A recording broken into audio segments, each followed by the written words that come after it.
Hello, ladies and gentlemen, and welcome to the Outcast. I am your host, Wolf, and I am joined by... the regular host, HC, which is giving up his position when we talk about RWBY. Yay. Yes, we're here to talk about RWBY. What? RWBY Volume 9? No, RWBY Ice Queendom. A recent RWBY show that finished. Because they're apparently taking their time with Volume 9. Yes. Actually, there's something I'll get into about that a little bit later in regards to Ice Queendom and the other RWBY announcement that we had, which we're getting a RWBY and DC crossover movie as well, sometime in 2023. Yeah, well, we got a comic and there's an adaptation coming, but yes, we'll talk about those later. So sure. But today we're talking about RWBY Ice Queendom. Yes. Because the debate regarding if RWBY is an anime or not reached such critical levels that they just said, okay, fuck it, let's make an actual anime.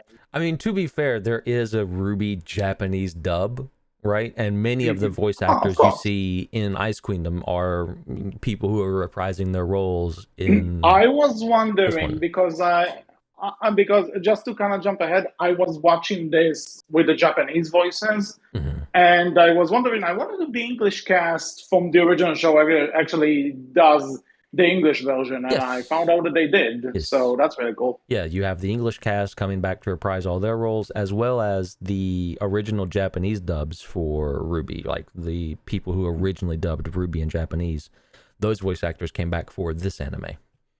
So yeah, RWBY is an anime now. Haha, take it. I think actually in Japanese stuff, there's like this kind of there's this kind of thing with voice acting that unless the actor or actress, tragically passes away, or they willingly give up the role, they always get the original voice actor back. Yeah, well, or they do something like that the company considers criminal and would be bad on their image, and then they're also ousted. But yeah, generally, whatever, if they have a role, they keep that role generally. Again, which makes it really hard to get roles over there. Yeah, besides the two exceptions I mentioned, and also holy shit that we mentioned, Goku's voice actress from Dragon Ball is 80 and she's still doing this. All right. But listen, that's another... That's a role that keeps on paying, like Luffy in One Piece. That's a role that keeps on paying. Yeah, well, Luffy is probably like, you're set for life if you land that role. Like, the actor who does it in Japanese. I'm pretty sure. Like, you've got at least a couple more years, but man. Well, anyway, back to RWBY Ice Queendom. Yes. So yeah, RWBY is actually an anime now. Yes. The debate. So just because this is an anime now, then I guess it does kind of say that the original isn't. No, the original is also anime. Not to spark the debate, I'm just joking. No, you've made it worse now. If I did, then people learn to take a joke. Honestly, it doesn't matter. If you want to call the original anime, by all means. Not, then don't. The point is, we're talking about this show. So just to, I guess, considering Wolf introduces the RWBY episodes, we just say, in case you're new here, Wolf is the RWBY guy. He's the big fan. He introduced me to the show. And we are basically covering this because we talked about RWBY in general, thanks to Wolf. Yeah, I dragged HC along at gunpoint, and he's like, all right, it's not terrible. I like how you dragged me by gunpoint, but I seem to be very mellow with how I react. It's like, yeah, it's good. It's good. Let's keep that away. No, it's like, I'll just say I'll call myself a casual fan. Yeah, no, that's fair. I like a lot of the characters. I like some of the ideas, but also I don't remember every single piece of lore that they throw at you.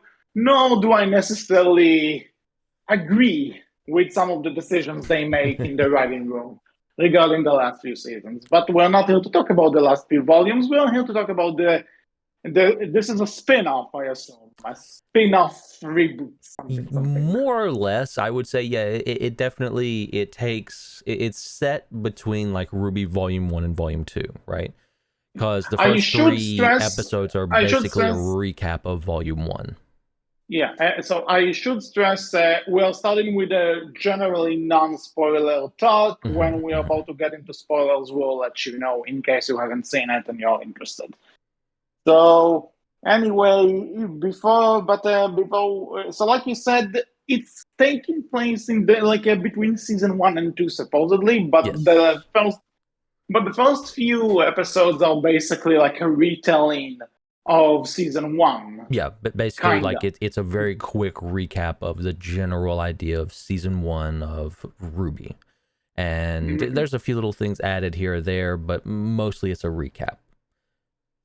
And Which honestly kind of surprised me because I just went into this thinking, oh, a Ruby spin-off, interesting. Let's see what this is gonna be.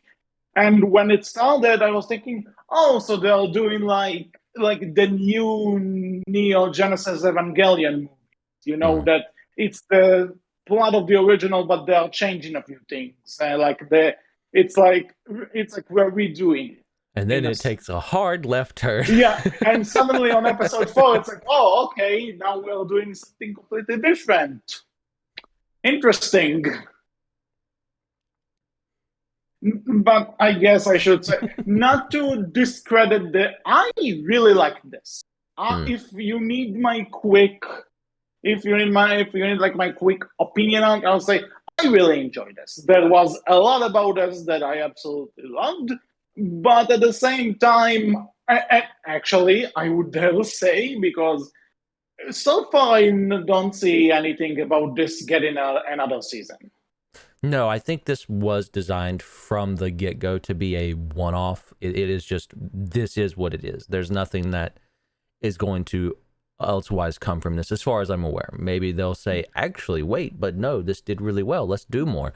Which could be interesting. So, but yeah, for now, so on the off chance that they are going to make another season, as it stands, if this is the only thing we're getting for this, I would say that overall, I like this more than the original show. Wow. Yes, I'm gonna say it, honestly, and I'm gonna say it. Oh, go ahead. Go ahead. I'll say that the one reason I'll say that, and the reason that I will consider the superior to the original, and I can't believe this is a thing I even have to point out, but guess what? This actually focuses on Team RWBY and their characters. And there isn't a bunch of other bullshit that they shove in there. And it's like we can actually have the characters develop. Like fucking storytelling. Somebody get the cavalries, get the parade. They figured it out. There's like significance to Team RWBY. Hallelujah. They figured the basics of storytelling. By retelling RWBY, the original show. So really, you like the original show now. Great. Good to know.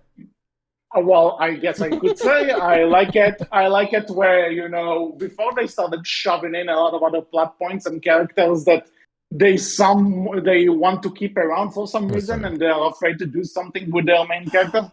Go back to Volume 9 will fix this, because it is just going to be something? Team RWBY plus Jean plus Neo. Plus something? A mouse. Something? Let's actually talk about this. I'll even say, if this wasn't a spin-off, I would have said with some tweaking, you could have made this Volume 9 and have it act as some sort of a soft reboot to kind of get the focus back. That would have been amazing. That would have been interesting, actually. Yeah, I would have loved to have seen how they could have done that. But yeah, that would have been very interesting. I'm not opposed to it, right? I understand why some people will absolutely feel this is their more preferred version of RWBY. I don't want to say better or worse, because I don't think there's, for my part, right, I don't think there is a better RWBY or a worse RWBY. I think there is just RWBY, right? I love all of it. I enjoy all of it. I'm biased, obviously. I'm a fan. But for my take, right, I love this show because it does something different. Yeah, you get a small recap, but that recap changes up how you see things, when you see them. It changes up a lot of the context of everything for the characters, and how they develop. And I love that because it's stuff that I potentially haven't seen or haven't thought of myself. And so I love things like this because they give me a different viewpoint into these characters. And it's done in such a way that you can easily take what's here and use that in the show or in your own things that you're creating, right? And run with these ideas. Like there's some stuff here for Weiss's character that I absolutely enjoyed and loved. Not surprising considering this show is very much focused on her, right? Yeah, I was about to say that's something that was it supposed to be like a Weiss-centric spin-off? Yeah, this Because is pretty much very focused on Weiss. It does use her narrative and her character to like further everyone's characters in relation to her and on their own. Like you get a lot from Ruby here and Blake as well in regards to how which she relates to Weiss. thank you for doing my girl justice. But yeah, like so. But yeah, it is very much meant to be Weiss centric. It's very much focused on Weiss because I mean, you know, we are doing things with Weiss that we'll get into in the spoiler section because spoilers. But for my part, it's I loved seeing this simply because it's a different version of RWBY for me. It's not better, it's not worse. It's just this is a different version. This is this group's, these writers, these producers, these animators. This is their version of RWBY, and I love that. And that's another thing that I kind of want to. Again, I'm not gonna open the entire anime, not anime debacle. Okay, this is not the point of this. But it was also nice in the first 3 episodes, which are like recaps, that you could kind of see actually the differences between how Americans do shows like this and how the Japanese do it. Because like you can see like there are a lot like in this, I noticed there are a lot more like slow-mo shots when characters pass by each other, or like there are a lot more delayed reactions and close-ups and stuff. That the original has this too, but not to the same extent. You can tell that this is like a different style, different people. You know what I mean? Yeah, you can very much see where the original show wears its influences on its sleeve, right? You can see how those influences and where they came from in this show because this show does them, because this is made by people who make anime, right? And where the original show was trying to invoke that feeling of but still be its own thing, this is anime, and this is, you know, doing all the things that you would expect an anime to do, and you can see the differences and you can see how they stylize things and how they shoot things and how they animate things vastly differently from the original show. And then on top of that, right, you get a completely different style of animation on top of that, right? Because we're 2D now, not 3D. Yeah. So, which, by the way, I think everyone agrees this show is beautiful looking. Like, yeah, and it was also interesting because they did some shots, that I think anyway, that were like the first season. Like some of those shots are recreated. Yeah, and in a way, I get maybe it's because again CG hand drawn. I'm not sure about it, but I think like you could tell that this was a little more stiff. But I'm willing to bet it's because it's 2D and like the characters don't move as smoothly as on its own. That's fair. Yeah, you can definitely see like little shots here or there of things that the quality reduced in, or as you say, they moved more stiffly in because it's the way they did the shot. It's not where your focus is supposed to be, right? But if you look at that character moving or that other side thing ever so slightly, you'll notice that it's a bit off, right? I get where you're coming from. And I mean, some of that's to save budget, some of that's time constraints, some of that is, as you said, it's just the style. Well, there was probably a time constraint because anime, they push those out fast. Yes. So, but anyway, so regarding the show, so I think it's a good time. Like if you like the original RWBY, I think this is a good holdover until the next absolutely comes out. And I mean, they're releasing the English dubs now, so you get the English voice actors. Like that's currently being released as we're reviewing the Oh, okay. sub version, the So Japanese version. So I may want to see this because one thing I noticed, and I've heard just people talk about this and stuff, that usually like a cool and like cold characters are like in anime, like in the Japanese version, they are trying to make them like sound really tough, so they talk like in this very monotone voice and everything.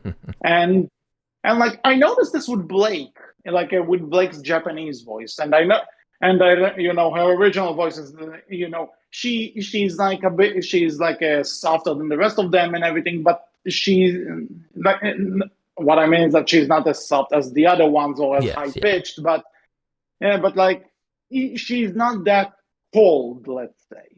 And in here, they actually play it up a bit. And I kind of like that. That again, it's another thing where you can see the differences between something that's made in America and something that's made in Japan, but with similar styles. To see different takes on this style, this was really interesting.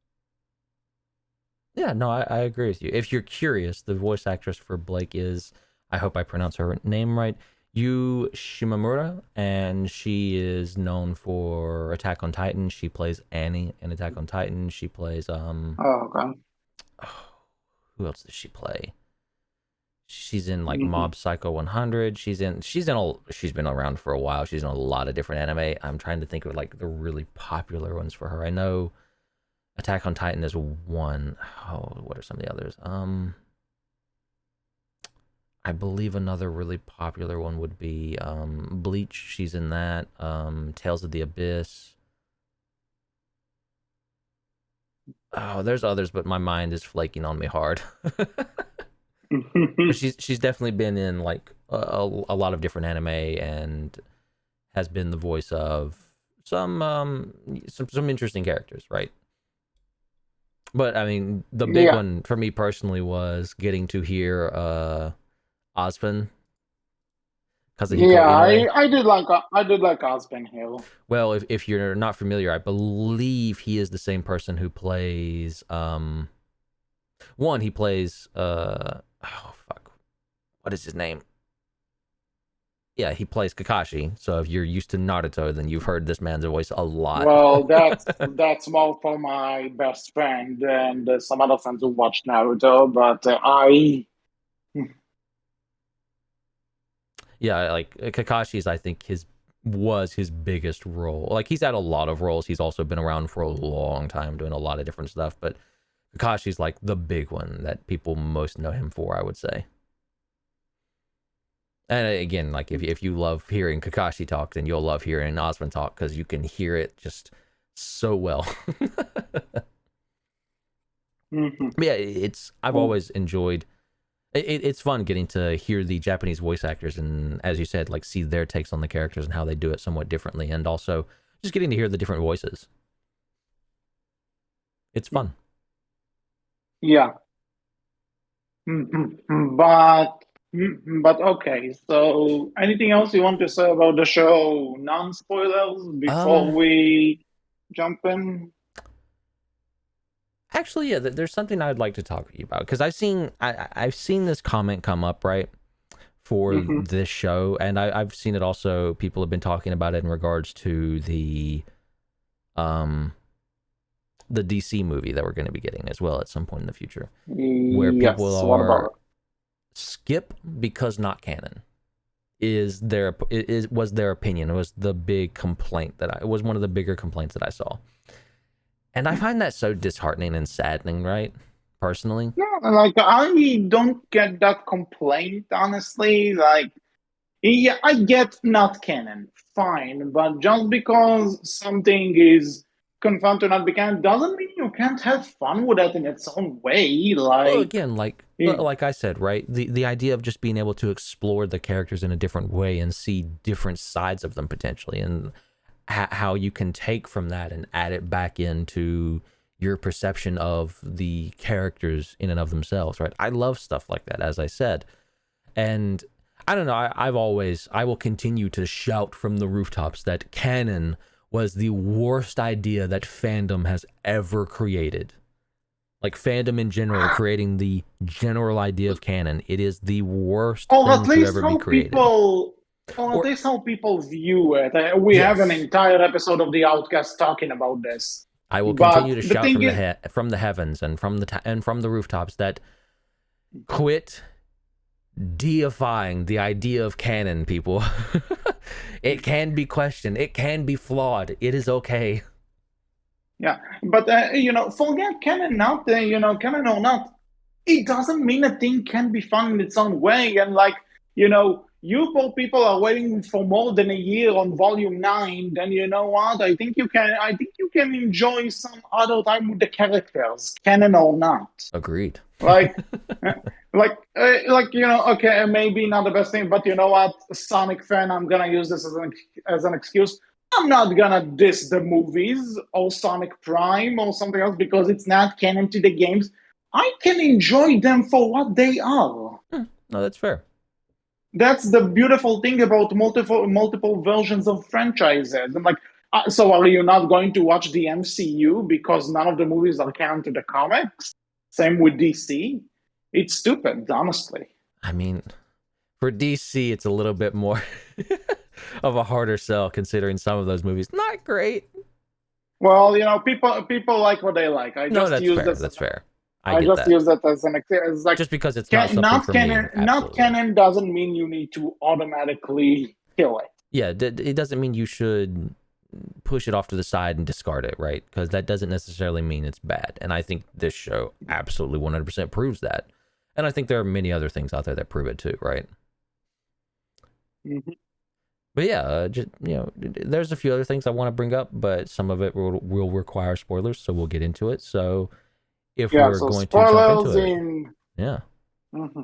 3, 2, 1. Are you still here? We're in the spoiler section now, so enjoy.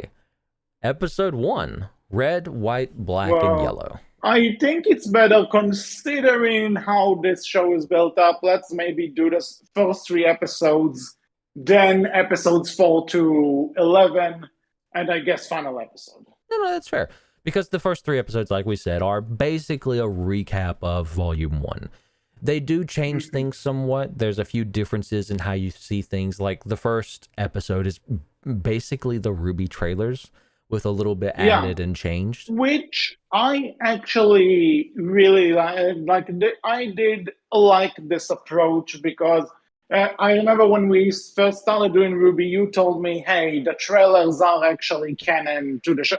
Yeah. I can't believe I used that word, but that you told me they are part of the plot, like they mean to the plot. So, but it was nice to actually, because it seems like they're actually using the context later seasons and episode would give these trailers and put it in there. Yeah, and I think this was a really interesting move, because the second trailer, the Weiss trailer, showed her fighting this night thing, right? You see, in this show, you see that it was kind of her ultimatum to get into Beacon in the first place. And you now see her sister Winter and her father who tell her, listen, you don't beat this guy, you're out of Beacon. You're not getting into Beacon, and just how much this fight means to her. Yeah, I loved this fight in this show because they added a lot to it, right? In the White trailer, all we saw was Weiss fighting the suit of armor and her singing her song in the background, and you saw some stuff there, but this one I felt really focused in on the fight, and you saw them add in in this point, for this show, her father, her brother, and her sister and Klein were all there, right? Like the people who are quote unquote important to her. And and you saw her fighting this thing, and like you said, you saw her almost lose. Her father's like, all right, we're done here, you've almost lost, that's enough. And then Winter's still trying to stand up for her and everything. Again, there's a lot that is added, and I think that's really great. Whereas you see the Blake's Black trailer, right? That one stays more or less the same. Nothing really changes there. A bit more, but I think at least though you can tell the voice actors this time don't record from a closet, and the audio mixing is a bit better. But Not to diss on them or something. Obviously, No, they that's were fair. starting out like a lot of other Yes, people. yeah. And that rolls right Mhm. into essentially the first episode for RWBY, which is RWBY fighting Roman. Which, yeah, again, getting to see the animation of this show is just absolutely beautiful, right? And how it's animated. I know some people, it's not Monty's fights, but it's still like gorgeous to see in But motion and they, yeah, look but at. again, they'll again, not to speak ill of Monty, the guy knew what he was doing. He Mm, knew how to direct action sequence. yeah, No doubt about it. But I think we can also just say his legacy can't be destroyed or ruined or whatever by someone else doing his own take on it. absolutely. So and actually, again, they do recreate some of the shots. So if anything, I think it's even more interesting that you see his art getting to live on to other media. Mm, Like, because honestly, obviously it's different, but it's kind of like seeing like a reanimated project on YouTube. It doesn't mm. invalidate the original. It just puts another spin on it. Yeah, no, I agree completely. And as we said, like going into it, episode 2 is basically them getting into Beacon, and episode 2 is where you start to see it change a little bit because they get on the transport to Beacon. They have their whole the intro test, and you see apparently Jean is infected by this new Grim called a Nightmare, and we get to see a brief glimpse of a new character, Shion Zidon. Yeah, and I thought that character was actually really interesting. I like the Yes. design. Yeah. Some people I saw were talking about how they felt it might be cultural appropriation because of the Dreamcatcher and everything. I can't sit here and say anything, specific about that. I'm obviously not Native American. I'm obviously not, of that culture, so I can't like defend it one way or the other. I can't talk about it one way or the other.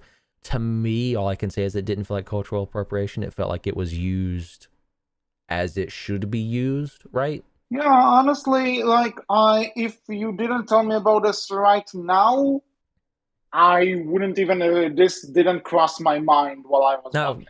granted, though, neither of us are like Native American, right? Like the lore and the Mhm. mythology behind and like the everything in regards to dream catchers, right, isn't something that we're familiar with as someone who is steeped within that culture might be, right? So obviously we Mhm. can't fully 100% say like it might be fine to us. Maybe someone who is steeped more in that culture might see issues with it or might have problems with it. We can't say for 100% certainty. Yeah, like from my point of view, if you didn't tell me about it just now, I wouldn't have noticed. I, I, So I would say it's. So I would say the fact that there isn't any attention drawn to it is I good. mean, for my opinion, right? I'm always someone who says I feel cultural appropriation is when you show these things, but then you do it for money, but then you do them exceptionally poorly. Like you misuse them, they're terribly done and stuff of that nature, right? I feel like Mhm. nothing here was horribly done from what I do understand of dream catchers and am familiar with in regards to them, right? I don't think Mhm. anything here was like horribly, horribly misrepresented. Yes, I would agree. And then, as we said, episode 3, we see them, the last bit of volume 1 where we see them, where you see Professor Port's test against the Grim, and then you see them attack, stopping the White Frang from, stealing from the port and everything, and you get introduced to Penny briefly. And then we see that that Jean is possessed by the nightmare. His friends go into it, and then at the end of it all, we see that Weiss is also at the end of episode 3. See, Weiss is also now infected by another nightmare, and that's where the episode ends, and that's where we get into the meat of Ice Queendom after this point. Mhm. So, with that Yeah. said, episode 4, Ice Queendom. Yes. So episode 4 until 11 is where the real meat of the show is. And so the nightmare took over Weiss's body, Yes. and the rest of her team, alongside Team Jennifer, needs to go into her dream and try and rescue her. So so basically, if you wanted your Ruby and Inception crossover, this is what you've always been waiting for. But obviously, Especially though, later, because we get a dream within a dream within a dream yeah, episode. there you go. And not only that, like there's this thing of like, if you go too deep down, you might not be able to come back. And there are people like in the living world kind of watching over the the sleeping bodies and stuff. Like it's like at some point, and there's even a point with where Yang is driving her motorcycle up a wall that's not, it's physically it doesn't make any sense, but she goes like, well, Only in a dream, dream. I guess dream I can do this. And that was pretty cool, actually. Yeah, no, I agree. But yeah, we start off with episode 4 where Ruby goes into Weiss's dream by herself to try and save her. And, we get to see Weiss's dreamscape, and it's, vastly different, right? You get to see all these things that are changed up within her dream and how her subconscious views these things, like the white fang to her are more monstrous and more deadly. So she sees them as this combination of Grim and the white fang, right? Which is interesting. And you get to see like all these different versions of Klein, which is a nice take on where we saw back in like when we first saw Klein, right, where I think volume 4, volume 5, where he has these like multiple personality disorder deal going on, something like that. And you get to see all these different versions of Klein. And then you also get to see, just all the different things, like Whitley is a bat of all things. Like, it's great, right? And you can tell these are people who watched the original show and said, these are the things we can make these characters look like or do within a dream sequence, because this is how Weiss's subconscious might see them. And we can change all these things up, and we can play on the information that we've already gotten from all of the previous volumes, right? And it's great. Like, you can tell this was done by people who really enjoyed watching the original show. Yeah, and like again, people who enjoyed watching the original, they can like do their own things with stuff which was introduced later. Agreed. Anything in particular you would like to point out about episode 4? Again, not just episode 4. I'm talking about the entire arc in general. Enough. Well, jumping ahead for my take, like, I loved getting to see like Ruby versus Weiss in episode 5, like. And just seeing like there's a brief bit there where they're kind of able to stay on terms, and then just again it's Weiss's dream, so she's way more powerful all of a sudden because she has to be, because that's her dream, and she's able to beat Ruby. Like this because like on the one hand you can tell this is supposed to be like a Weiss-centric show, because the entire thing is gonna aimed to save her. This is her dream, this is her domain, and that way you can see like how she sees her teammates and stuff. And there's this entire thing with, Ruby, I can't believe this kid who's younger than me and is so like energetic, full of life. And, she didn't even, she like got here by luck, and I got her, by bleeding and letting out all the sweat I have. So she thinks, how can she be a leader and not me? And with Blake, it's like the racism thing. The Schnee family was after furnaces, and Blake is a furnace. So there's a lot, and she was in the White Fang too. So there's this thing here where it's two opposite conflicts. But then I kind of stop and ask, what's her deal with Yang then?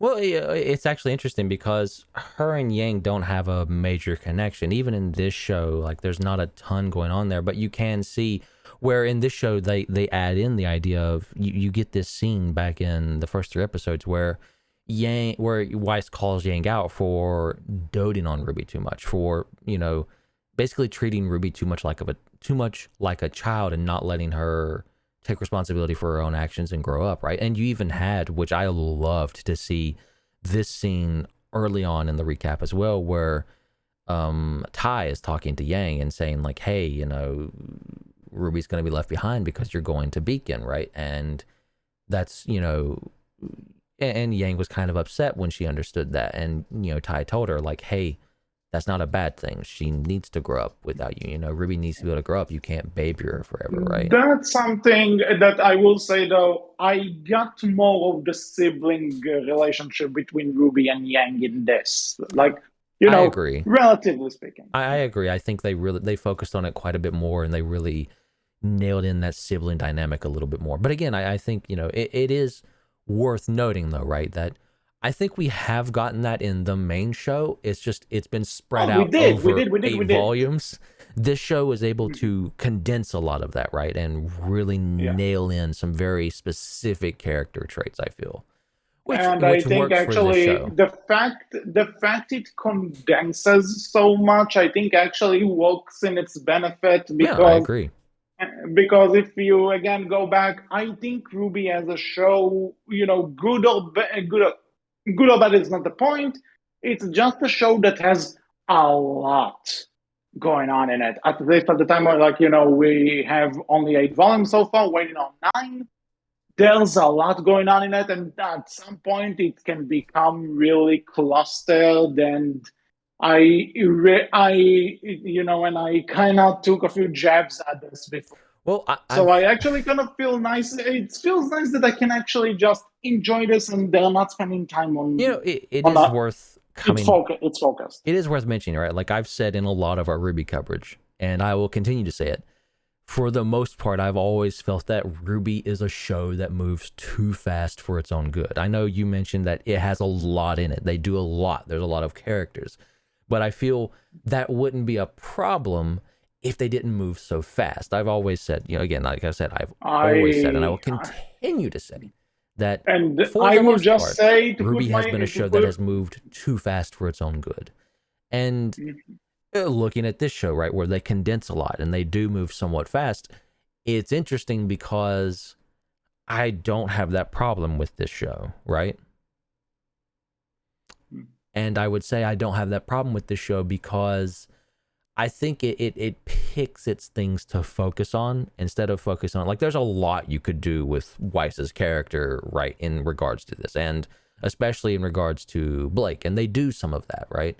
They make note of some of that, but it's not an inherent focus until it needs to be the focus, and then they give you that, and you know they give you the start of that because, you know, this isn't a full show. They're not going to be able to go deep into everything, but they give you some of that. They give you the start of that where you can say, okay, this is how that rolls into X or Y thing within the main show, right? Mm-hmm. I would agree that, again, one of the things I like about this is that I can just do this and not think about how it connects to the main show or something. I can just enjoy it. That's completely fair. Like I you know, love like where we get into episode 5 and you see Blake and Yang finally join into the dream, right? Because something I want to point out here, when they first announced the show, they showed the new quote unquote designs for RWBY, Yang, Weiss, and Blake, and everyone, you know, focused directly on Blake, and the immediate outcry was Japan ruining Blake and ruining Faunus. God, Blake has a tail now. That's not exactly what Faunus are supposed to be. And, you know, everyone, like, so many people were so upset and absolutely judging the show and saying this show is going to fail. It's going to be awful. We're going to hate it. All they had was character designs. That was it. All they had was character designs. I'm sorry to play devil's advocate here, but like those character designs are pretty freaking loyal to the original. Like, yeah, I'm talking about Blake when we see her in Weiss's dream, that version of Blake, that design, right, where she's got the one ear, the one cat ear, the bow, the cat tail, and she has like the cat claws. Yeah, but that's the thing. Upset. It makes sense people are upset, but then you actually see the show when it makes sense in context. Yes, no, I completely agree with you. But what I'm saying though is people are upset by that because they were judging the entirety of the show based off just the design. All they had was Blake's design. All they had was that. No information otherwise. And people were so upset. And I loved this because we get into the dream and we see this is how Weiss sees Blake within her dream, right?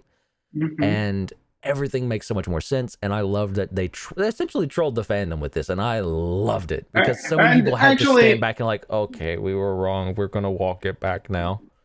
Yeah, but that's another thing I want to point out that, for one, this is for one, again, don't judge something based on the Oh, design. absolutely.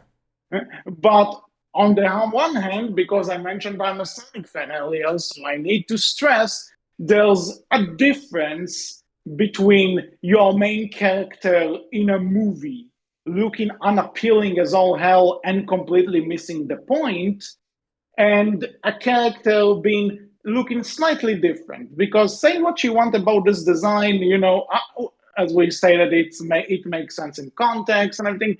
You look at it, you can still recognize it's Blake. You can still recognize it does go against like the whole design philosophy of Faunus only have one trait, and Faunus don't look very animalistic. This version of Blake did. Again, I get why people were upset if this was going to be Blake within the main show, not this dream, right? Yeah, but at the same time, if people kind of just write this up as non-canon, then who said they have to play by those rules? This is true. But who said people were smart and consistent? Well, that's fandoms for you. This is true. It can be most of the time. And again, just to point out, if someone does say that I have no right to talk about this, considering the entire Sonic movie debacle, the actual design they ended up with is different than the original, but it looks more like, looks like Sonic. Whatever they decided to go with originally, it doesn't even sell the idea. He doesn't even look like a hedgehog. He looks like a monkey. I mean, that original design still exists, HC. It got used in another movie, HC. Yeah. That's besides the point, though. Disney owns that design now, HC. Something, let's not talk about this because this is a completely different debacle. I'm not cheating you, by the way. I'm not saying this for the whole... I know. So this is a different debacle. But I have to give you shit. It's my job. It's what you hired me for. I don't pay you, but yes.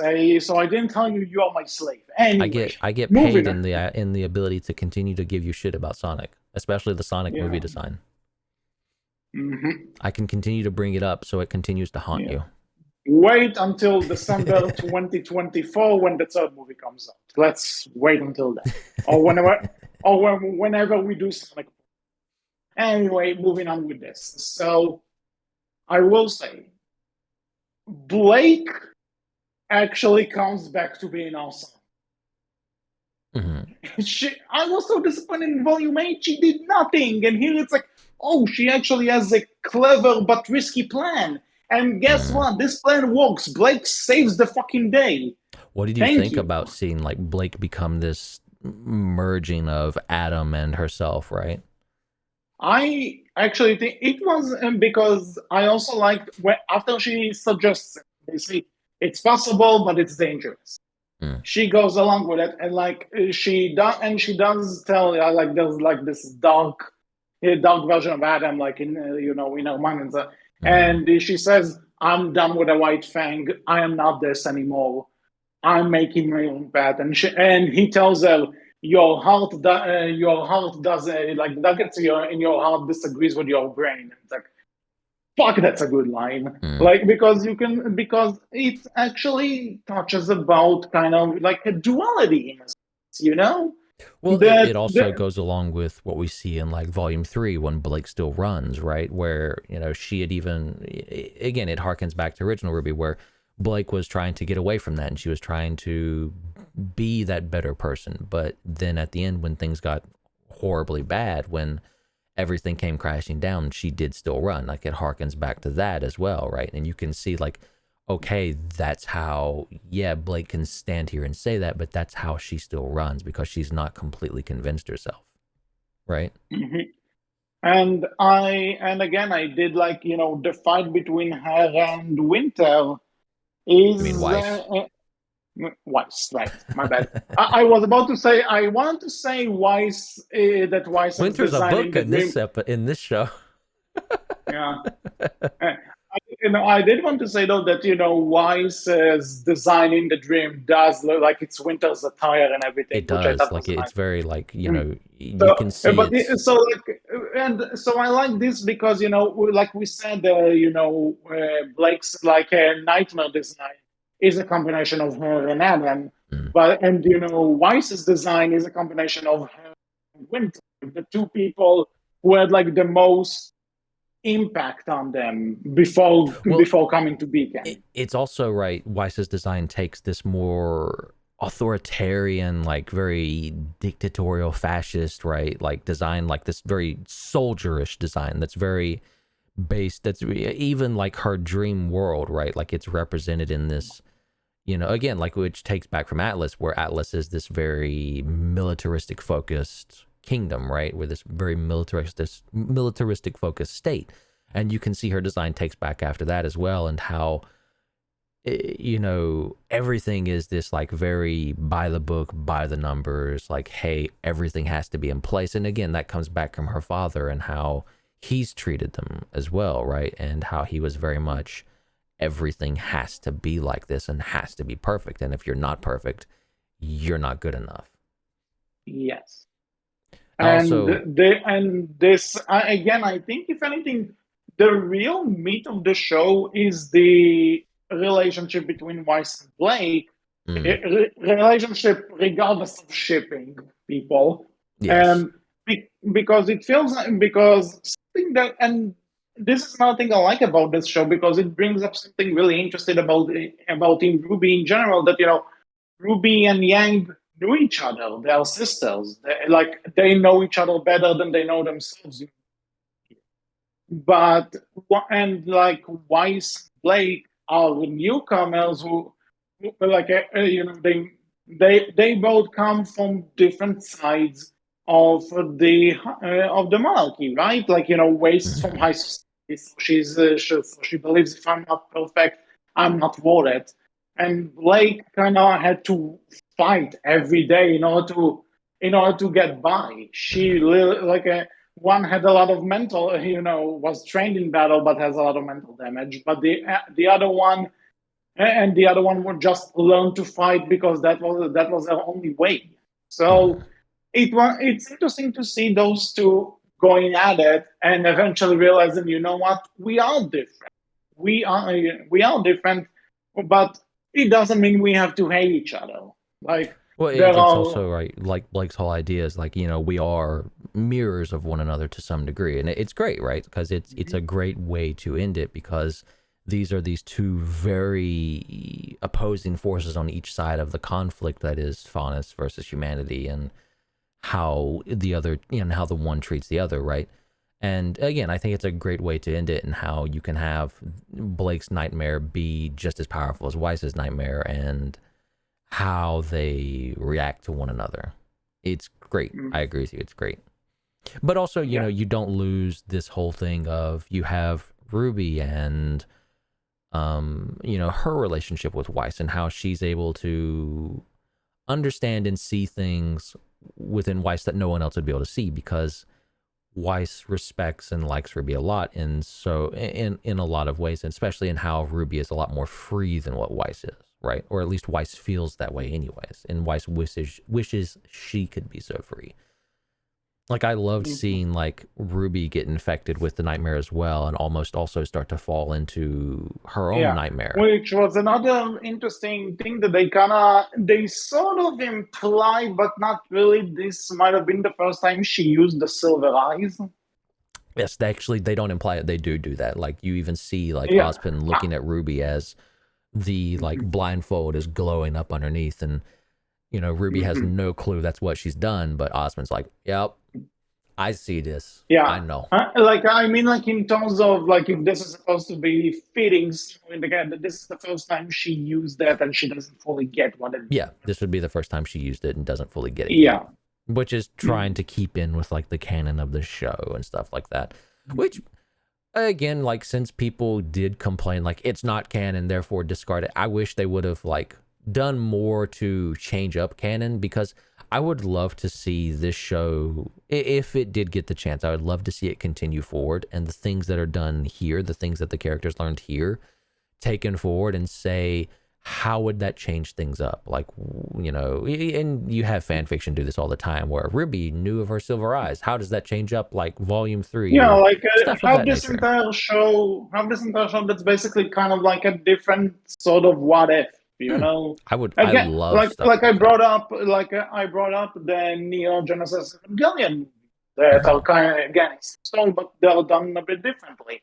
So you can totally do this. Like if this becomes the full thing, I'm on board. Yeah, I mean, I would love to see it. I don't think it will, but if it gets that chance to do so, and they're willing to change up, or at the very least, if they're willing to, like, hey, here's other, what I would essentially say are singular stories that happened in the time that you didn't get to see within the main show, right? Like, you could very easily and very clearly say this happened during the main show. You just didn't get to see this story, Mhm. this Yeah, it development. was like because in the main show, there wasn't necessarily like a specific time frame in which things were happening.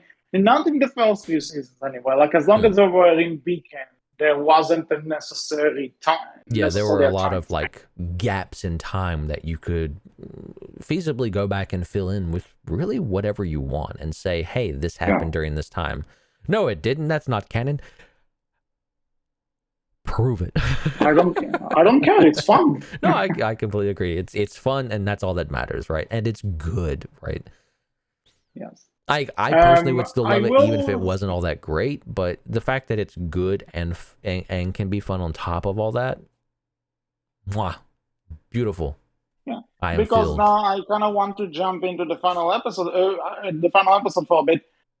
What this episode was basically just a big filler with the characters just having fun. Like there is the talk Osborne has with both Ruby and Blake. Mhm.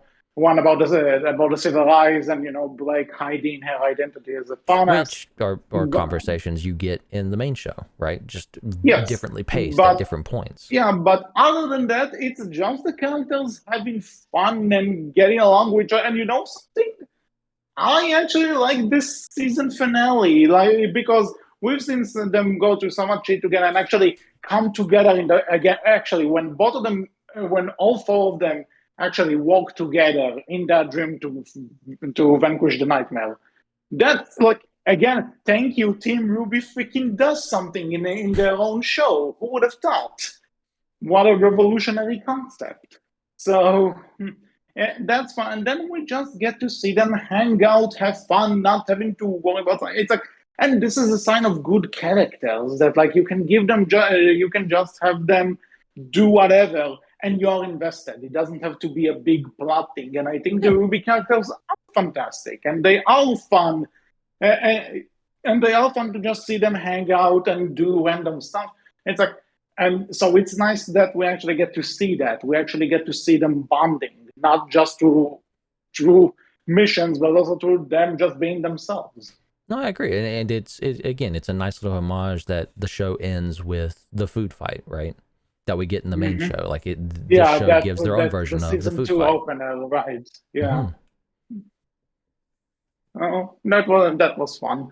Overall, I'm not sure if I have anything else to say. I just really enjoyed this show. I mean, like you said, right? There's a lot to like here. I think there's a lot of good stuff here.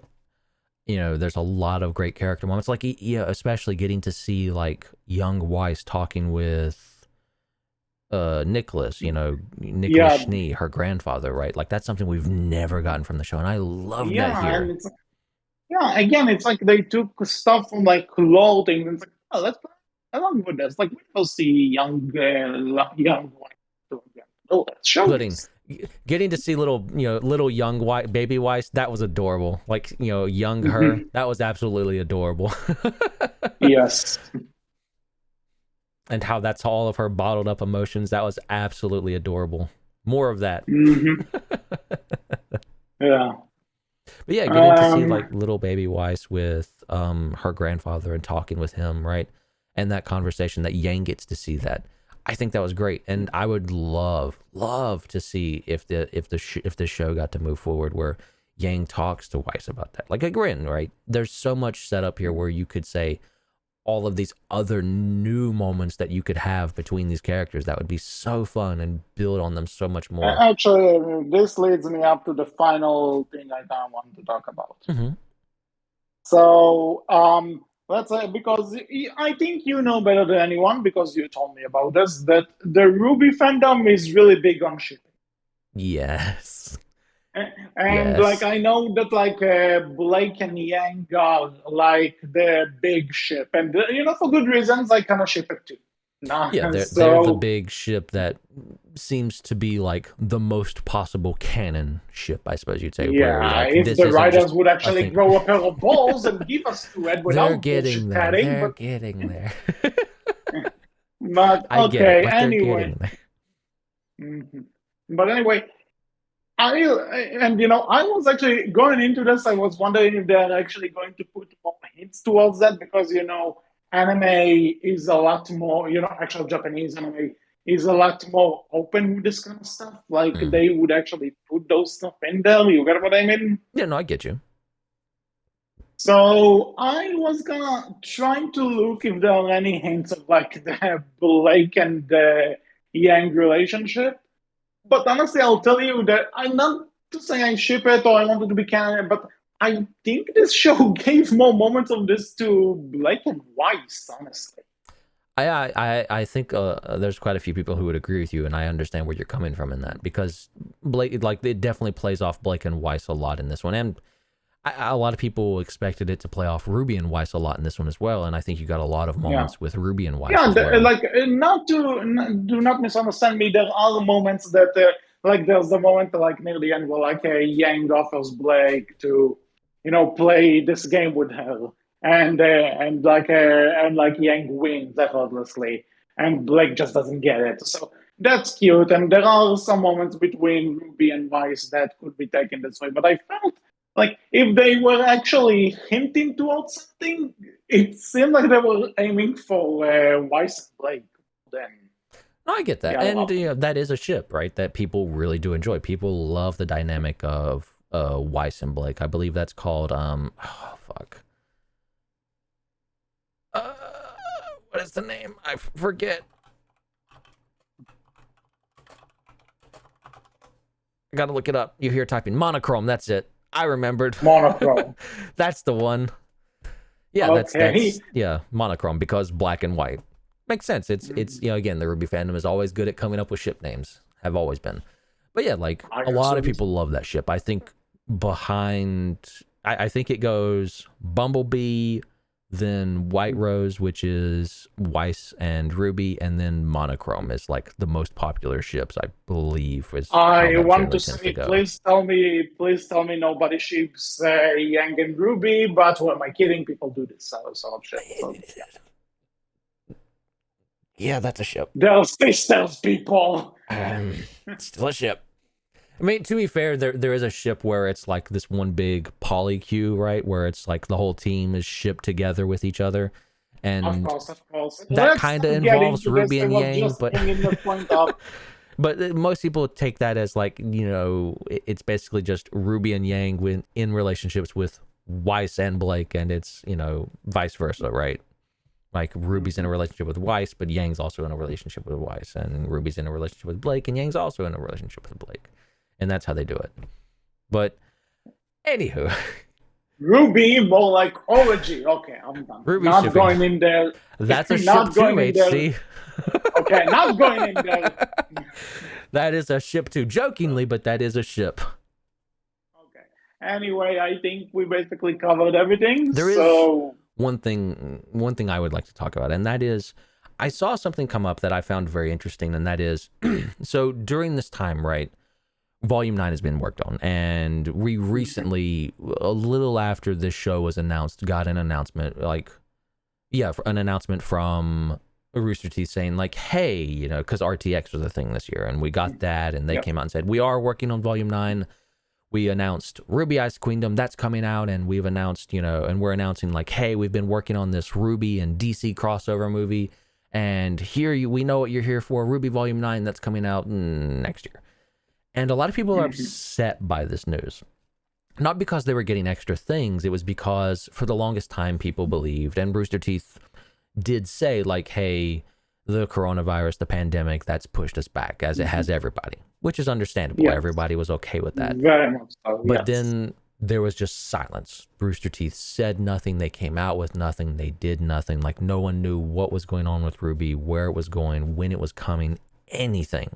Until all of a sudden, RWBY Ice Queendom is announced. And then all of a sudden, this RWBY DC movie is announced. Suddenly there's something happening.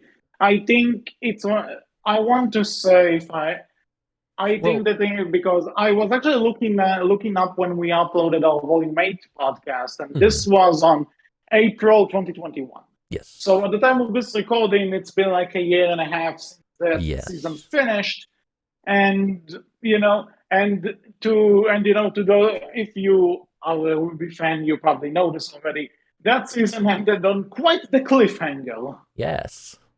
Or rather, everyone falling off the cliff, for that matter. But what I'm trying to get at is that a lot of people were upset that to them it felt like, hey, you were silent for all this time, and all of a sudden now we have these other RWBY things that are coming out that you've apparently been working on, because some of them are close to release, so you had to have been working on them in that time where you were silent. And a lot of people are upset because they felt like, yeah, this is great that we've got this. We're not mad that we got this. They were mad that time could have been spent on season 9. Yeah, like this could have been season 9, not what we did get, even though it is good. Here's what I want to say, though. Like, working on a show like this, like regardless if it's the anime or the original animation and stuff, those things take a lot of time. Sure. And the thing is that obviously they are not an independent company anymore, because I know they are now part of much bigger companies and everything. But there's still this thing. You can still think that RWBY is still, I believe, right? I don't have any connections or something, but I would assume that RWBY is still a lesser budget show than your mainstream media, right? Like, it's not a Disney Plus show. It's not it's not a Netflix show. It's a Rooster Teeth show. It premieres on a website. You know what I mean? Yeah. No, I get that. And I assume, right? I assume the main income they have from it is people going to their site and subscribing to their stuff, buying merchandise, all that jazz, right? Yeah. No, I agree. So as far as I'm aware too, yeah. So, and the thing is that when it comes to this, to this anime and the DC crossover, these are basically the entire thing. I know that some of them are involved with the writing. I know that are involved with the writing, and obviously there's the legal stuff because it's their IP and everything. But once the writing and IP shtick is over, this goes to much bigger studios who get paid a lot more per episode. And in DC's case, especially, the DC animated films, those are a machine, and a machine that's working well, because a lot of those are really good, So for instance, it's like, I don't necessarily think, all of this time and you've been working on this and not Volume 9. I think it's just that in the grand scheme of things, those other projects had a lot more resources and a lot more people and stuff going into them. You know what I mean? No, I agree with you, right? Like, to me, it wasn't that big of a bother, but I wanted to bring it up because, again, I wanted to get your opinion on it too. But also, I do want to give those people some justification, right? Because I do think, I understand where they're coming from. I understand why and how they feel the way they do, right? They feel like, I could have gotten RWBY Volume 9, but I got these things that, yeah, I'm sure some people will enjoy them. Maybe even I will enjoy them, but they're not what I wanted, right? And for me, I just want to get what I want, which is I want to see the end of RWBY. I want to see RWBY end. Because but especially now, I get it. Get it, but I also don't think it's necessarily fair to compare and by all means independent production than to something manufactured in a much bigger studio. That's fair, especially for this show at least. I don't know if they've specified. I want to say that the DC movie is being done by the DC Animation Studio, right? I think Yeah, Warner Brothers and like I Animation is said, doing this that. and again, like I said, maybe things will change after the entire Warner Brothers Discovery bullshit, but those are machines, right? And like you get, I think, like 2, maybe 3 animated DC movies a year, and a lot of the times the quality is there. Yeah. So, But like, as you yeah, said, right, we are in a situation now where, because of Warner Brothers and Discovery and being bought out by them in the merger, I get why people would be even more afraid now, because where does RWBY stand in all this? Where does, this DC movie, where does DC Animation stand? Do they still have to make the movie? well, Does that animation then switch over to the that's Rooster Teeth at that something. point? That's something that I will say. Back when this was the back when the announcement was made that they'll turn this into a movie, was the merger happening at that point? Oh, I think so. Yes, I think we were aware at that point, but nothing had been like. Mhm. I believe at that point. No, So, but I The will merger say hadn't been that. announced, but I think like we were aware Warner Brothers had been having trouble, and I think at that point we were aware like AT&T, I believe is who owned them previously. I believe that was around the point where they were being like, "Hey, we're probably going to sell Warner Brothers," and they were doing stuff, right? Well, the thing is that you need to keep in mind that since this is a crossover between 2 different companies, we'll still think. I'm not sure, and because I think again, this would have most likely been done by the animation team at Warner Brothers for the DC stuff. Yeah. Like Rooster Teeth may not know anything about this until it's announced it's canceled, and then the talks would start.